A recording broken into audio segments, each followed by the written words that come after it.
പടി കടന്നെത്തുന്ന പദനിസ്വനം. പിന്നെയും പിന്നെയും ആരോ നിലാവത്ത് പൊൻവേണുവൂതുന്ന മൃദുമന്ത്രണം.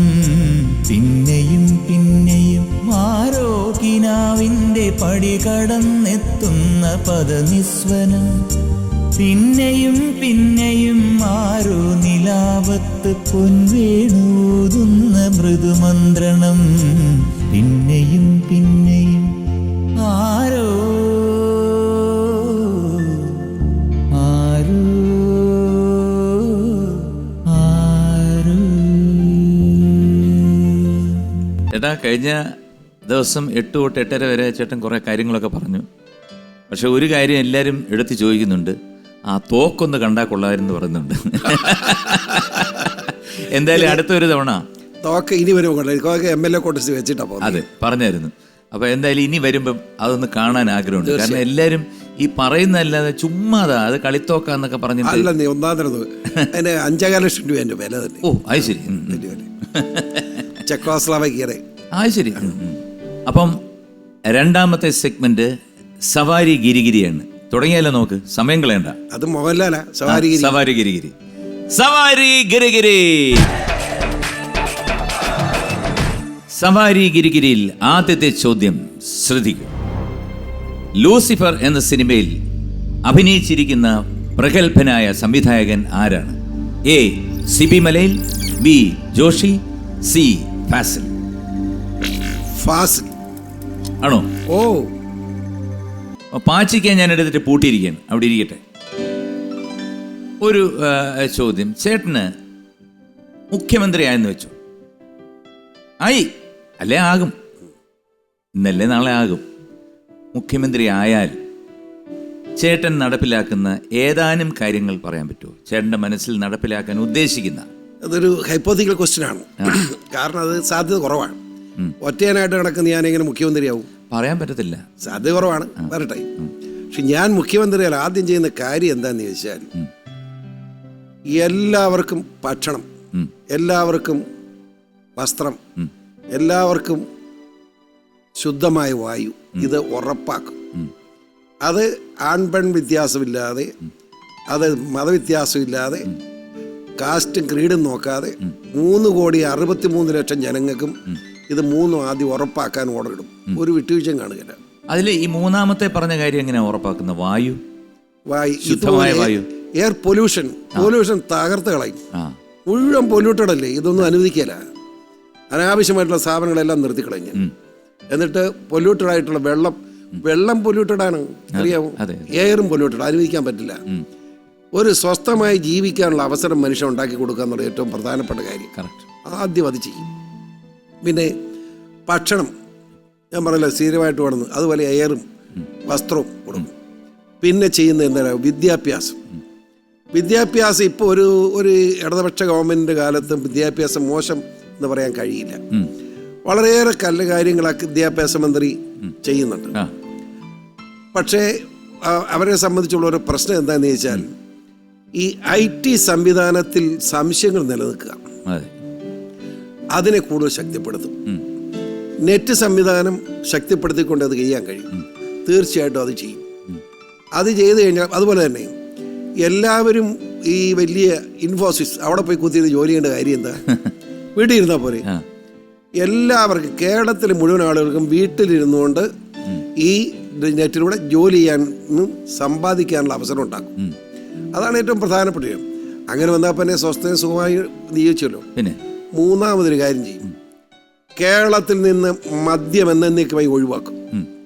മദ്യം ഒഴിവാക്കുക മാത്രമല്ല, കഞ്ചാവ് ഉൾപ്പെടെയുള്ള, കറുപ്പ് ഉൾപ്പെടെയുള്ള മുഴുവൻ ഇത് കൂട്ട് സാധനങ്ങളും നിരോധിക്കും. നിരോധിക്കുന്നത് മാത്രമല്ല, കഞ്ചാവോ ഈ സാധനങ്ങൾ വിൽക്കുന്നുണ്ടെങ്കിൽ അവനെ തൂക്കാൻ വിധിക്കാൻ നിയമം ഉണ്ടാക്കും. ഒരു വിട്ടുവീഴ്ചയും കാണില്ല, യാതൊരു ക്ഷമയില്ല.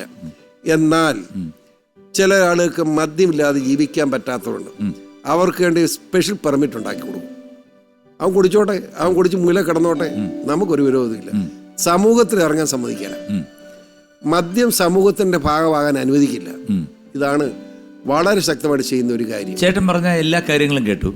അപ്പോൾ അതിനകത്ത് ഈ മദ്യത്തിൻ്റെ പോയിന്റിൽ അതിൽ ഞാൻ കിടക്കുകയാണ്. ഇപ്പം ഏറ്റവും കൂടുതൽ നമ്മുടെ ഗവൺമെൻറ്റിന് കിട്ടുന്നത് സിവിൽ സപ്ലൈസിൽ നിന്നാണ് വരുമാനം കിട്ടുന്നത്.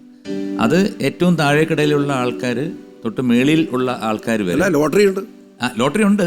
എന്നാലും ഇവരുടെ ഒരു സമാധാനം എന്ന് പറയുന്ന ഒരു കൃഷിക്കാരനോ അല്ലെന്നുണ്ടെങ്കിൽ ഒരു കൂലിപ്പണി ചെയ്യുന്ന ഒരു വ്യക്തിക്കോ അല്ലെങ്കിൽ ഓഫീസിൽ പോകുന്ന വ്യക്തിക്കോ അല്ലെങ്കിൽ ഏറ്റവും ഉയർന്ന തസ്തികയിലുള്ള ഒരാളിന് വൈകുന്നേരം പോയി കഴിഞ്ഞാൽ ഒരു റിലാക്സിങ് സംഭവം അതാണ്.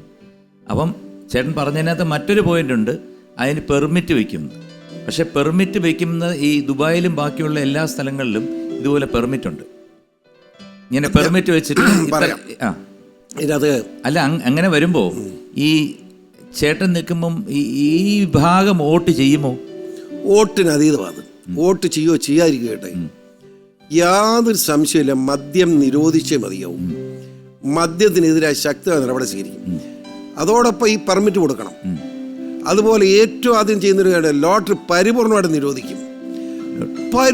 ലോട്ടറിയിലെ ഏറ്റവും വലിയ കൊള്ള, എത്ര ലക്ഷം ലോട്ടറി ടിക്കറ്റ് അടിക്കുന്ന ആർക്കറിയാം? ലോട്ടറി ഡിപ്പാർട്ട്മെന്റ് കൊള്ളക്കാരുള്ള ഈ രാജ്യത്ത് വേറെ എവിടെയെങ്കിലും ഉണ്ടോ? മുഴുവൻ എൻ്റെ ലോട്ടറി നറുക്കെടുപ്പ് പോലും കള്ളത്തരമല്ലേ. അതെല്ലാം താമസിക്കാതെ തെളിയിക്കാനുള്ള റെക്കോർഡൊക്കെ എൻ്റെ സമയം കിട്ടാത്തതുകൊണ്ടാണ്. ഈ ലോട്ടറി ഏറ്റവും പാവപ്പെട്ടവൻ്റെ ജീവിതം തലയ്ക്കുന്നത് ലോട്ടറിയാണ്. സത്യം. അവൻ കൂലിപ്പണി എടുത്ത് 500 രൂപ ഉണ്ടാക്കിയാൽ 400 രൂപയ്ക്ക് ലോട്ടറി എടുക്കുക. ഏതെങ്കിലും സമ്പന്നൻ ലോട്ടറി എടുത്ത് കേട്ടിട്ടുണ്ടോ? ഏതെങ്കിലും വലിയൊരു ഉദ്യോഗസ്ഥൻ ലോട്ടറി എടുക്കുന്നുണ്ടോ? ഇല്ലല്ലോ. ഈ പാവപ്പെട്ടവനെ. അപ്പൊ പാവപ്പെട്ടവനെ ചൂഷണം ചെയ്യുന്ന ഏറ്റവും വലിയ ഉപാധിയാണ് ലോട്ടറി. ആ നിമിഷം നിർത്തിക്കളയണമെന്ന എൻ്റെ അഭിപ്രായം. അപ്പം സി ഫാസിൽ ആണ് ഉത്തരം നൽകിയിരിക്കുന്നത്. ഫാസിൽ ഉത്തരം ശരിയാണ്. Congratulations. Very good, very good. Thank you. സവാരി ഗിരിഗിരിയിൽ ഇതാ രണ്ടാമത്തെ ചോദ്യം. ശ്രദ്ധിക്കൂ. സ്റ്റീഫൻ നെടുമ്പള്ളി നടത്തുന്ന അനാഥാലയത്തിന്റെ പേരെന്താണ്? എ സ്നേഹാലയം, ബി ആശ്രയം, സി പേര് കാണിക്കുന്നില്ല. ആശ്രയം. ഓ, വേറെ വല്ല ചിത്രം ചോദിച്ചാൽ മതിയായിരുന്നു. ലൂസിഫർ വേണ്ടായിരുന്നു. അത് നല്ലൊരു പടമല്ലേ? അതിന് എല്ലാവരും ഞാനല്ല ആരും പറയുന്നില്ല. അല്ല, ഞാൻ വെറുതെ പറഞ്ഞാണ്. ഉത്തരം ശരിയാവണമെന്നില്ല. ആശ്രയം ആശ്രയം ഞാൻ എടുത്തു വെച്ച് പേരിന് പൂട്ടി. ഇനി അങ്ങനെ പറയാം. നമുക്കെല്ലാം ഇഷ്ടപ്പെട്ട രണ്ട് വ്യക്തികളാണ് ഉമ്മൻചാണ്ടി സാറും രമേശ് ചെന്നിത്തലയും. ആരാണ് ഇതിൽ ബെറ്റർ ആയിട്ടുള്ളൊരു വ്യക്തി? നല്ലൊരു ചോദ്യമാണ്. അതായത് രണ്ടുപേരും, ഉമ്മൻചാണ്ടിയും രമേശ് ചെന്നിത്തലയും രണ്ടുപേരും നല്ല വ്യക്തികളാണ്. എന്നെ സംബന്ധിച്ചിടത്തോളം ഒളിച്ചില്ലാതെ ഞാൻ സത്യസന്ധമായി പറയാം. ഞാനിപ്പം കോൺഗ്രസ് മുന്നണിയൊന്നുമല്ല, ഒരു മുന്നണിയിലും ഞാനില്ല. നിഷ്പക്ഷമായിട്ട് പറയാം, ഉമ്മൻചാണ്ടിയെപ്പോലെ ജനകീയനായ ഒരു നേതാവ് കേരളത്തിലില്ല. ഒരു സത്യമാണ്. കാരണം അങ്ങനെ ഒരു ഉദാഹരണം ഞാൻ പറയും. ഞാൻ അദ്ദേഹം മുഖ്യമന്ത്രി ആയിരിക്കും ഒരു ദിവസം ഞാൻ അദ്ദേഹത്തിൻ്റെ കൂടുതൽ മുറിയിൽ നിന്ന് ഇറങ്ങി. ഞങ്ങൾ ഒരുമിച്ച് ലിഫ്റ്റിലോട്ട് കയറിയപ്പോഴത്തേക്കിനും ഒരു സ്ത്രീ ഓടി ഇങ്ങോട്ട് വന്നു. അപ്പോഴത്തേക്കും ലിഫ്റ്റ് വിട്ടുപോയി. പക്ഷെ താഴെ ചെന്നു. ഞാൻ നോക്കിയ മുഖ്യമന്ത്രി താഴെ വേറെ വണ്ടി ലിഫ്റ്റ് ആളുണ്ടായിരുന്നു. താഴെ നിർത്തി ഇറങ്ങി കഴിയുമ്പം ലിഫ്റ്റ് അവർ പുറകോട്ട് വിടാൻ പറഞ്ഞു. ഞാനും കൂട്ടത്തിൽ പോയി. ഒരു മര്യാദയില്ല. ചെന്നപ്പോൾ എന്നാ സംഭവം എന്നറിയാവോ? പുള്ളി അവിടെ ചെന്നപ്പോൾ ഈ സ്ത്രീ ഒരു ഏക്കാൻ മേലാത്ത ആളെ കൊണ്ടുവന്നിക്കുക. പുള്ളി ഇതിനെ എടുത്ത് ഊളായിട്ട് എടുത്തോണ്ട് ഓഫീസോട്ട് കയറുക. ഒന്ന് ആലോചിച്ചു. മുഖ്യമന്ത്രി അവരുടെ ഓർഡർ കൊടുത്തു. ആ പറഞ്ഞ ആവശ്യം എന്താണ്? പെൻഷൻ ഉൾപ്പെടെ ഓർഡർ ഇട്ടു പുള്ളി അന്നേരം. അത് 1 മണിക്കൂറിന് ഓർഡർ കൈ കൊടുത്ത് പറഞ്ഞു വിട്ടു. അത് മുഖ്യമന്ത്രി ഉമ്മൻചാണ്ടിക്കേ പറ്റൂ. അതുപോലെ ജനകീയനങ്ങേരും. അദ്ദേഹത്തെ പറ്റി ഞാൻ ഭയങ്കരമായി എതിർത്തിട്ടുള്ളവൻ, അറിയാവോ? ആ എതിർക്കുമ്പോഴും അദ്ദേഹത്തിൻ്റെ നന്മ പറയാൻ എനിക്ക് മടിയില്ല. ഇപ്പോഴും അത് പറയുന്ന അദ്ദേഹത്തിൻ്റെ നന്മ അതാണ്. അത് കേരളത്തിലെ ഏറ്റവും ജനകീയനായ രാഷ്ട്രീയ നേതാവാണ് ഉമ്മൻചാണ്ടി. ഈ രമേശിന് ഇപ്പോൾ ഒരു വാക്ക് പറയാം കേട്ടോ. കെ കരുണാകരന് ശേഷം കേരളം കണ്ട ഏറ്റവും നല്ല പ്രതിപക്ഷ നേതാവ് രമേശ് ചെന്നിത്തലയാണ്. എല്ലാവരും പറയും. നിയമസഭയ്ക്കകത്തുള്ള ആരെങ്കിലും പറയട്ടെ, ഞാൻ പറഞ്ഞു നിൽക്കട്ടെ. പ്രതിപക്ഷ ഈ രമേശ് ചെന്നിത്തല നിയമസഭയ്ക്കകത്ത് നടത്തിയ പോരാട്ടമുണ്ടല്ലോ, പിണറായി വിജയൻ്റെയും സെറ്റിൻ്റെയും മുമ്പിൽ ഈ രമേശ് ചെന്നിത്തല പിടിച്ചു നിന്ന് അദ്ദേഹത്തിൻ്റെ കഴിവുകൊണ്ട് പിന്നെ പിടിച്ചു നിന്നതാണ്. എന്നെ അലക്കുന്ന ഒരു കാര്യമില്ലാതെ ഐസക്കിനെയൊക്കെ വട്ടം കറക്കുന്നുണ്ട്.